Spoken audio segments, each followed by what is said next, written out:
কুষ্টিয়ার দৌলতপুরে অভিযান চালিয়ে বিদেশি পিস্তল ও ৭ রাউন্ড গুলিসহ শীর্ষ সন্ত্রাসী আনোয়ার হোসেন ও তার সহযোগী স্ত্রী কমলা বেগমকে আটক করেছে সেনাবাহিনী। মঙ্গলবার রাতভর দৌলতপুর উপজেলার মথুরাপুর ইউনিয়নের বাঘমারা মধ্যপাড়া গ্রামে নিজ বাড়ি থেকে এদেরকে আটক করা হয়।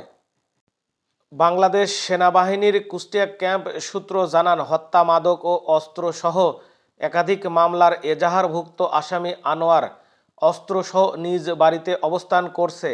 এমন সংবাদের ভিত্তিতে সেনাবাহিনীর সদস্যরা তাদেরকে ধরতে অভিযান চালায়। এ সময় বাড়িটি ঘিরে আনোয়ারকে আটক করা হয়। সেই সাথে আনোয়ারের বাড়ি তল্লাশি চালিয়ে তার শয়ন কক্ষ থেকে একটি বিদেশি পিস্তল ও ৭ রাউন্ড গুলি উদ্ধার করা হয়। আনোয়ারের অপরাধ কর্মকাণ্ডে সহযোগী তার স্ত্রী কমলা বেগমকেও আটক করা হয়েছে।